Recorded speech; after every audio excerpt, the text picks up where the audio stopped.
श्री शिवाय नमस्तुभ्यम। हर हर महादेव। आप सबको पता है कि कल 22 जुलाई सोमवार के दिन से सावन का पवित्र महीना शुरू हो रहा है और आप सभी को सावन की बहुत बहुत बधाई।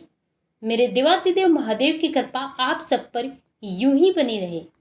तो आप सभी ने पूज्य गुरुजी पंडित प्रदीप जी मिश्रा की श्रावण शिव महापुराण की कथा सुनी होगी, जिसमें पूज्य गुरुजी ने 108 चीजें चढ़ाने वाली बात बताई थी सावन के पवित्र महीने में।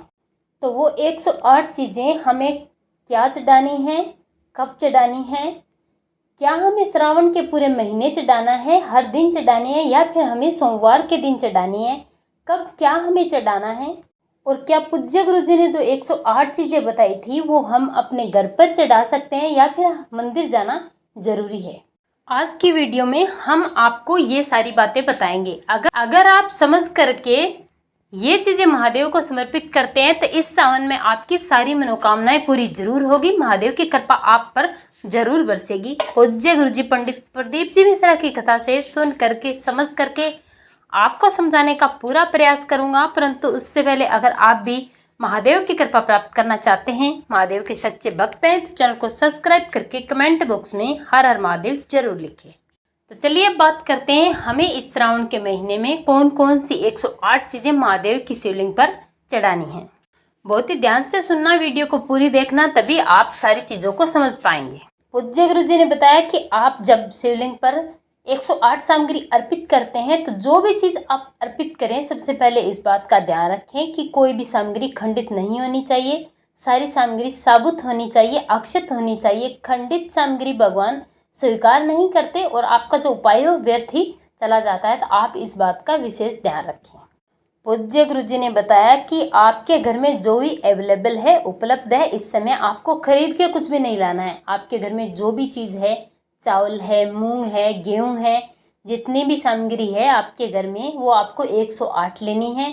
उन चीज़ों को आपको भगवान की शिवलिंग पर समर्पित करना है। अगर आपकी सामर्थ्यता है और आप कर सकते हो तो आप 108 सिक्के भी चढ़ा सकते हो, लेकिन आपको अपनी सामर्थ्यता से ऊपर कुछ भी नहीं चढ़ाना है। आप जितना कर सकते हैं उतना करें और खरीद कर आपको कुछ भी नहीं लाना है। आप 108 बेलपत्र भी चढ़ा सकते हो, आप 108 समी पत्र भी चढ़ा सकते हो, आप 108 सफ़ेद फूल भी चढ़ा सकते हो। जितनी चीज़ें महादेव की शिवलिंग पर समर्पित की जाती है उनमें से कुछ भी आप चढ़ा सकते हो। और अगर कुछ भी नहीं है तो चावल सबके घर में उपलब्ध होता है, आप 108 चावल के दाने चढ़ा सकते हो। बड़ी आसानी से सबके घर में मिल जाता है। और अब बात आती है कि चढ़ाना कब कब है, कितने दिन चढ़ाना है। तो पूज्य गुरुजी ने अपनी कथा में बताया कि आप चाहें तो पूरे श्रावण मास में चढ़ा सकते हैं, और अगर आपके पास समय नहीं है तो कम से कम आप श्रावण मास के सोमवार के दिन जरूर चढ़ाएं। इस श्रावण मास में 5 सोमवार पड़ रहे हैं, आप सोमवार को 108 कोई भी चीज़ अपने घर से लेकर चढ़ाएं। इसके अलावा आप शिवरात्रि और प्रदोष पूर्णिमा के दिन इन 3 तिथियों में 108 चीज़ें चढ़ाना ना भूलें। अपनी मनोकामना करते हुए अपने घर से कोई भी 108 चीज़ें लें, साथ में आप 1 लोटा जल लें। सबसे पहले आप 1 लोटा जल महादेव की शिवलिंग पर समर्पित करें और इसके बाद 108 जो भी सामग्री आप लेकर आए हैं, बेलपत्र है, मूंग है, चावल है, समी पत्र है, जो भी लेकर आए 108 चीज़ें समर्पित करें अपनी मनोकामना करते और 11 बार श्री शिवाय नमस्तुभ्यम का जाप करते हुए। एक बात और आते हैं कि अगर हमने पहले दिन अगर 108 तिल के दाने चढ़ाए हैं तो क्या दूसरे दिन या दूसरे सोमवार को हम 108 तिल के दाने ही चढ़ाएं, तो ऐसा बिल्कुल भी जरूरी नहीं है। अगर आप प्रथम दिन कुछ भी चढ़ाते हैं तो आप दूसरे बार को उन चीज़ों को ना चढ़ाकर अगली चीज़ भी चढ़ा सकते हैं। अगर आपने काले तिल चढ़ाए तो आगे आप चावल चढ़ा सकते हैं, समी पत्र चढ़ा सकते हैं, बेलपत्र चढ़ा सकते हैं, आप इलायची चढ़ा सकते हैं, आप लौंग चढ़ा सकते हैं, आप काली मिर्च चढ़ा सकते हैं। अपने घर से संकटों को दूर करने के लिए, कर्ज, बीमारी और कष्ट से मुक्ति पाने के लिए काली तिल, काली मिर्च और आप लौंग जरूर चढ़ाएं। मनोकामना पूर्ति के लिए आप काली मिर्च का उपयोग कर सकते हैं। अब बात आती है कि क्या ये सामग्री हमें मंदिर जाकर चढ़ानी है या फिर ये सामग्री हम अपने घर में भी चढ़ा सकते हैं। तो अगर आप सिर्फ सावन के सोमवार के दिन ये चढ़ाते हैं तो आपको मंदिर जाना ही पड़ेगा।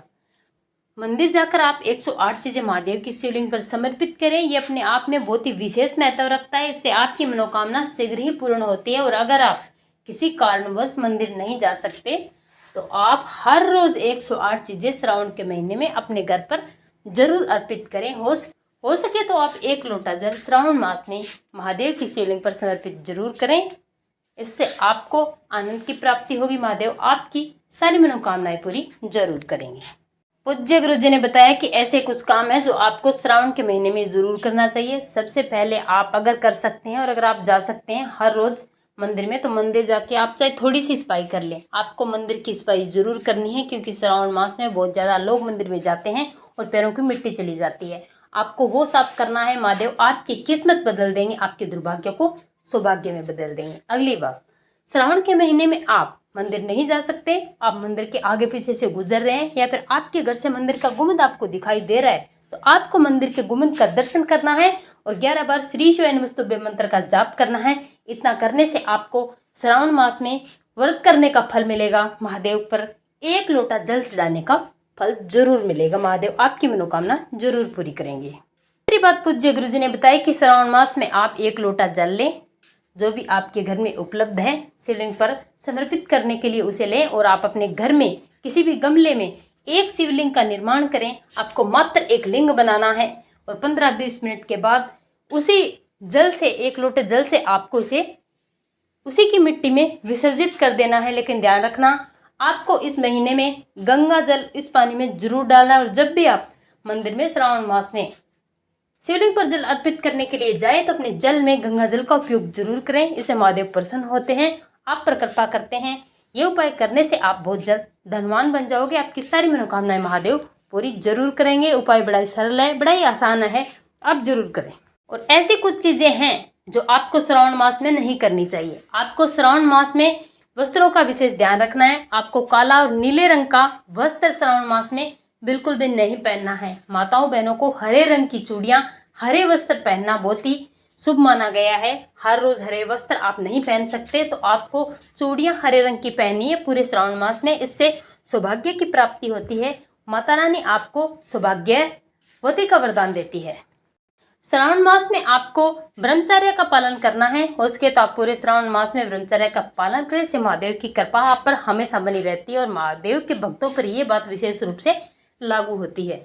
अगली बात, आपको श्रावण मास में लहसुन प्याज का सेवन बिल्कुल भी नहीं करना है। व्रत करने वाले लोग हो सके तो मीठे से व्रत खोलें, अपना मीठे से व्रत तोड़ें। अगर बिना मीठे के नहीं रह सकते तो आप लहसुन प्याज का सेवन बिल्कुल भी ना करें।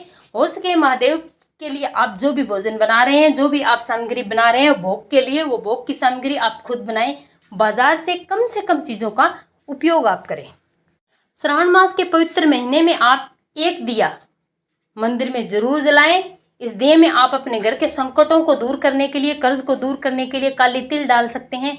11 काली तिल अगर आप इस दीपक में डालते हैं तो महादेव आपके जीवन से सारे कष्ट और कर्जों को दूर कर देते हैं। और अगर 1 घी का दिया आप शिवलिंग के सामने मंदिर पर लगाते हैं तो आपकी सारी मनोकामनाएं महादेव पूरी जरूर करते हैं। अगर आपकी ऐसी कोई मनोकामना है जो बहुत काफी समय से अटकी हुई है, पूरी नहीं हो रही है, तो आपको बेलपत्र के पेड़ के नीचे श्रावण के महीने में हर रोज 1 दीपक जलाना चाहिए श्री शिवाय नमस्तुभ्यं मंत्र का जाप करते हुए। इससे आपकी किस्मत बदल जाएगी, आपकी सारी मनोकामनाएं पूरी जरूर होगी। महादेव आपके सारे संकट और सारे दुखों को हर लेंगे।